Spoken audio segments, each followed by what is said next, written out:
आज के इस वीडियो में हम एक बहुत बड़ी यात्रा पर निकलने वाले हैं। हम 460 करोड़ साल पुराने इतिहास को सिर्फ 30 मिनट में देखने जा रहे हैं। जी हाँ, आपने बिल्कुल सही सुना। हम देखेंगे कि कैसे आग, उबलते लावे और अंतरिक्ष की टक्करों के बीच हमारी यह धरती पैदा हुई।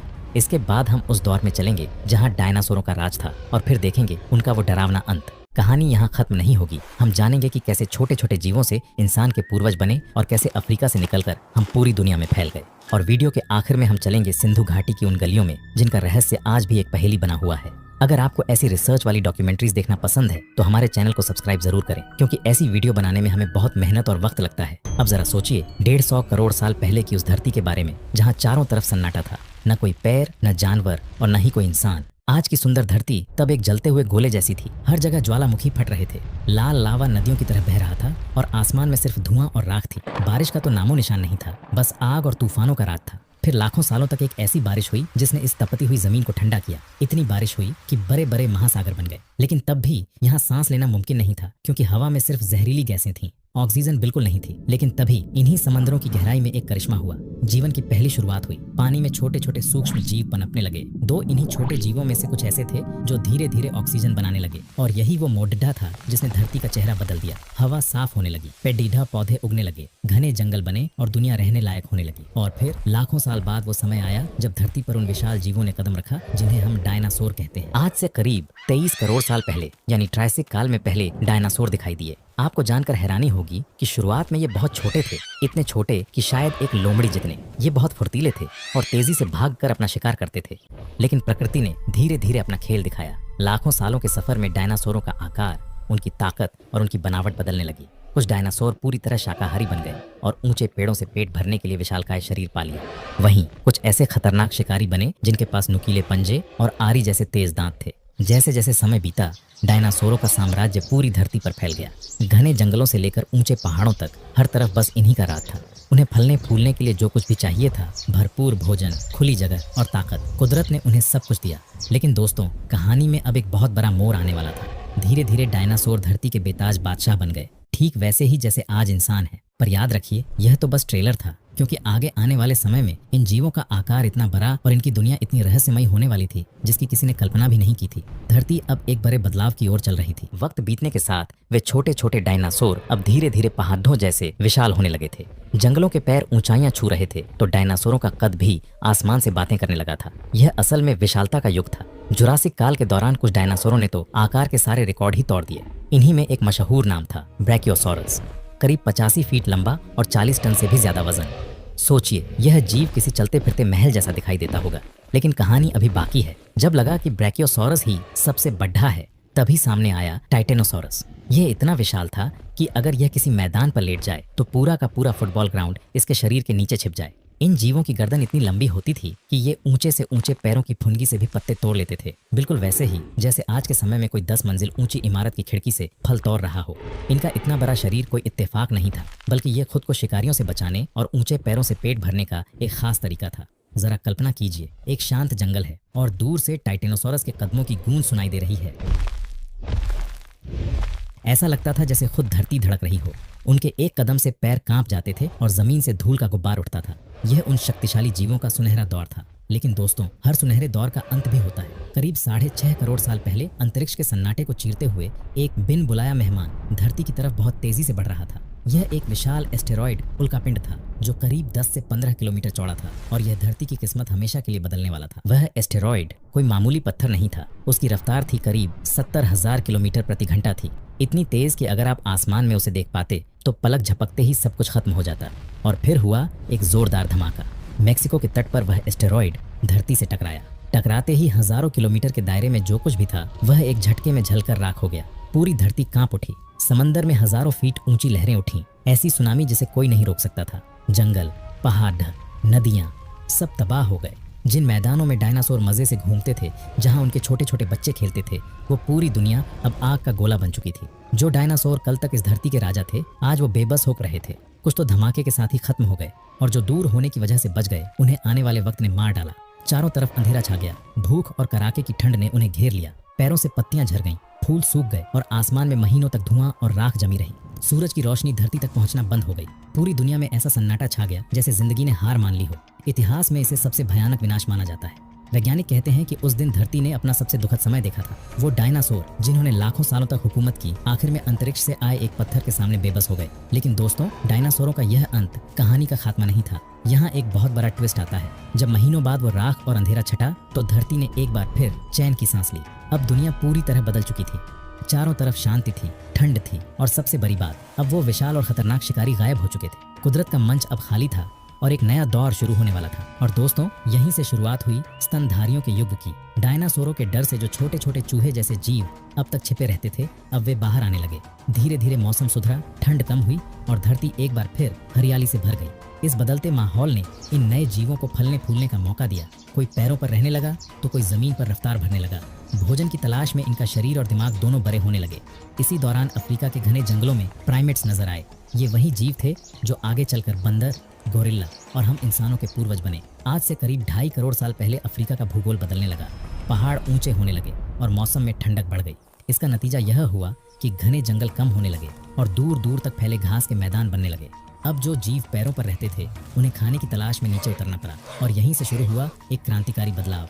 सीधे खड़े होकर 2 पैरों पर चलना, इसे ही बायपेडल चाल कहते हैं, जो इंसान बनने की दिशा में हमारा पहला कदम था। फिर समय बीता और करीब 3 लाख साल पहले पूर्वी अफ्रीका की धरती पर एक अनोखी प्रजाति का जन्म हुआ, होमो सेपियंस, यानी हम इंसान। लेकिन एक बात याद रखिए, उस वक्त धरती पर सिर्फ हम अकेले नहीं थे। हमारे जैसे दिखने वाली और भी प्रजातियां थीं, जैसे होमो इरेक्टस जो सीधे खड़े हो सकते थे, या होमो हैबिलिस जो पत्थर के औजार बनाना सीख रहे थे। मगर इन सब में होमो सेपियंस सबसे खास थे।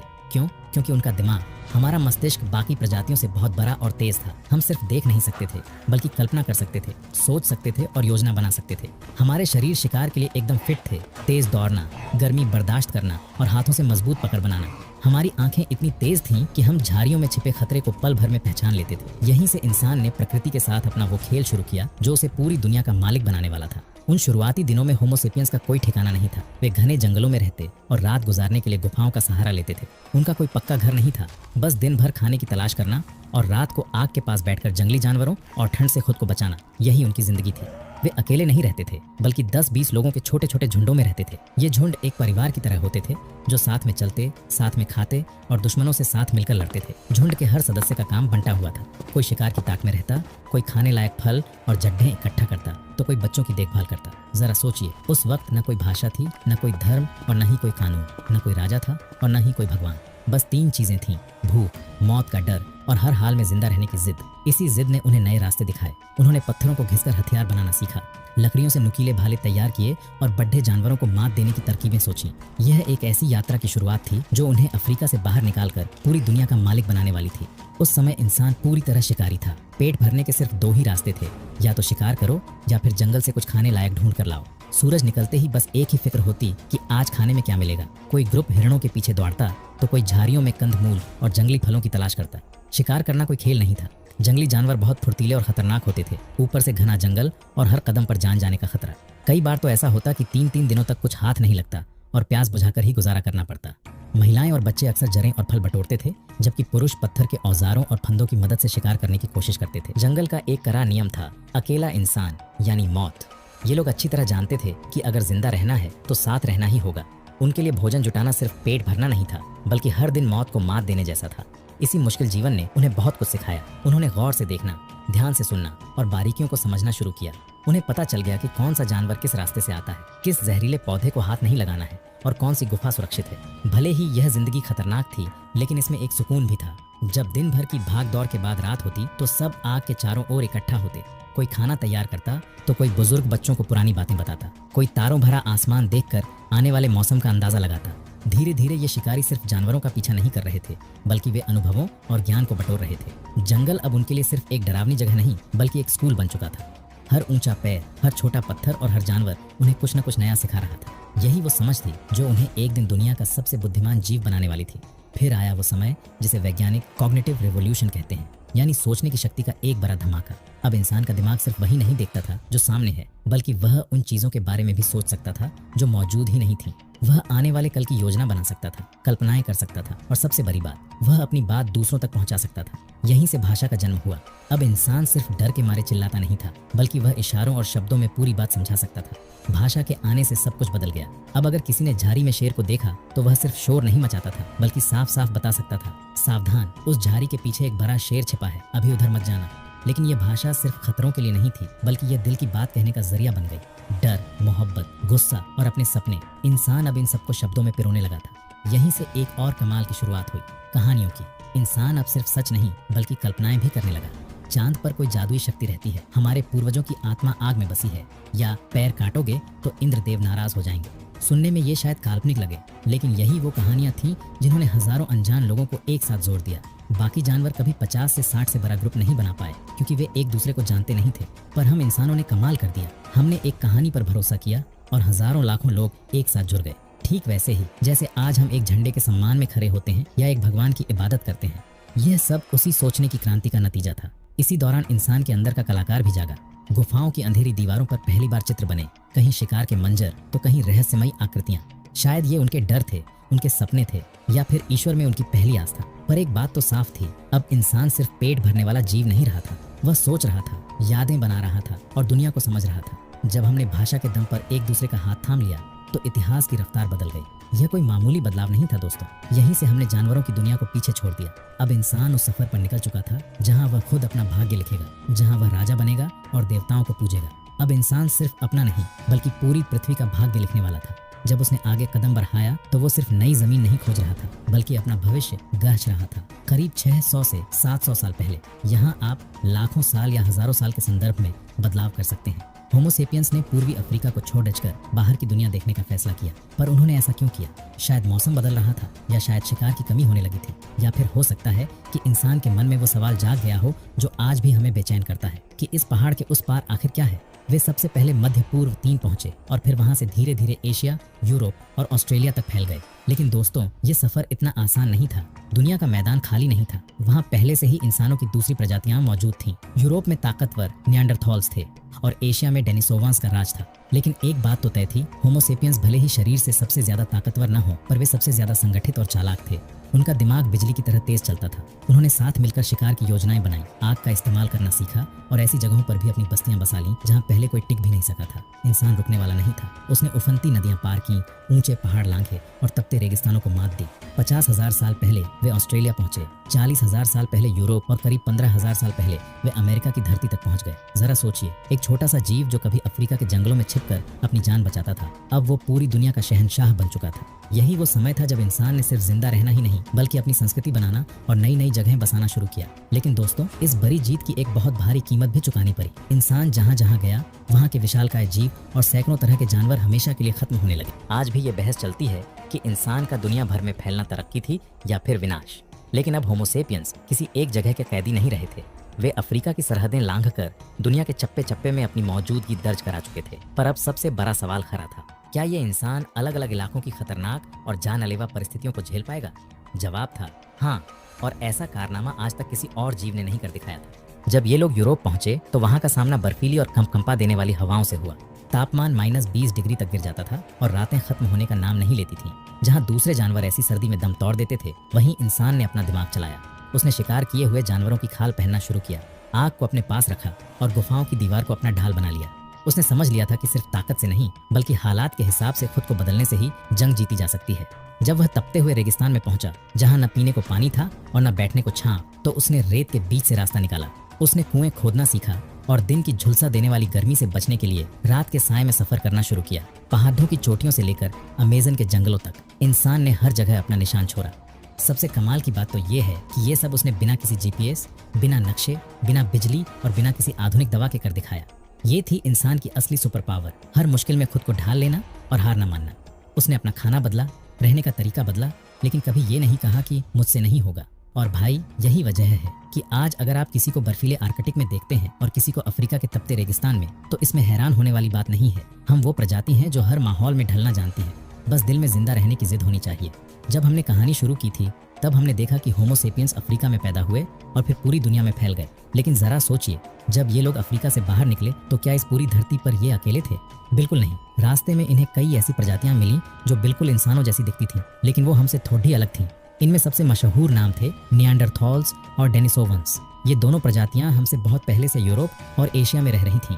लंबे समय तक लोग यही मानते रहे कि जब होमो सेपियंस वहां पहुंचे तो उनके बीच खूनी जंग हुई होगी और हमने उन्हें खत्म कर दिया होगा। लेकिन भाई, अब जो नई रिसर्च सामने आई है वो आपके होश उड़ा देगी। हजारों साल पुरानी हड्डियों और दांतों की जांच करने पर वैज्ञानिकों को उनके डीएनए से कुछ ऐसा पता चला जिसकी किसी ने उम्मीद नहीं की थी। ये कहानी सिर्फ लड़ाई की नहीं थी, बल्कि यह कहानी थी मेल मिलाप और रिश्तों की। डीएनए टेस्ट से ये साफ हो गया है कि आज के इंसान यानी आप और हम पूरी तरह से शुद्ध होमो सेपियंस नहीं है। हमारे शरीर में आज भी निएंडरथॉल और डेनिसोवन के अंश मौजूद हैं। यानी जब हमारे पूर्वज उनसे मिले तो वे सिर्फ लड़े नहीं बल्कि साथ रहे और परिवार बनाए। आज भी यूरोप और एशिया के लोगों के शरीर में 1 से 4% तक निएंडरथॉल डीएनए पाया जाता है। साथ ही दक्षिण एशिया और ऑस्ट्रेलिया के आदिवासी समुदायों में डेनिसोवन डीएनए के निशान भी मिले हैं। अब यहाँ एक बड़ा सवाल उठता है, अगर हम उनके साथ रहे, उनके साथ जिए, तो फिर वो गायब कैसे हो गए? कुछ जानकार मानते हैं कि होमो सेपियंस ज्यादा एकजुट थे, इसलिए उन्होंने उन्हें हरा दिया। कुछ का कहना है कि हमारी तादाद बहुत ज्यादा थी, लेकिन कई वैज्ञानिक एक बहुत ही दिलचस्प बात कहते हैं। वो कहते हैं कि हमने उन्हें धीरे धीरे खुद में ही मिला लिया, यानी वे पूरी तरह मिटे नहीं बल्कि हमारे ही खून में समा गए।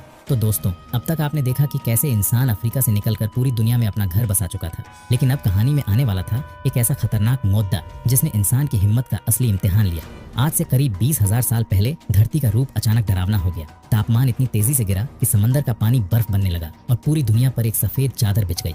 इसे हम अंतिम हिम युग कहते हैं। पर यह सब अचानक नहीं हुआ। अंतरिक्ष में पृथ्वी की चाल बदली, सूरज की गर्मी कम हुई और ज्वालामुखियों की राख ने आसमान को ऐसे ढका कि सूरज की रोशनी धरती तक पहुंचनी बंद हो गई। देखते ही देखते यूरोप, एशिया और अमेरिका के बड़े हिस्से बर्फ के पहाड़ बन गए। समंदर का लेवल 120 मीटर नीचे चला गया, जिससे जमीन के वो हिस्से बाहर आ गए जो आज पानी में डूबे हुए हैं। अब जरा कल्पना कीजिए, ऐसी कड़ाके की ठंड और चारों तरफ बिछी बर्फ के बीच वो इंसान कैसे जिंदा रहा होगा, जिसके पास न तो हीटर था और न ही आज की तरह पक्के घर। 10 से 15 लोगों के छोटे छोटे समूह थे और दिल में जिंदा रहने की एक गहरी जिद।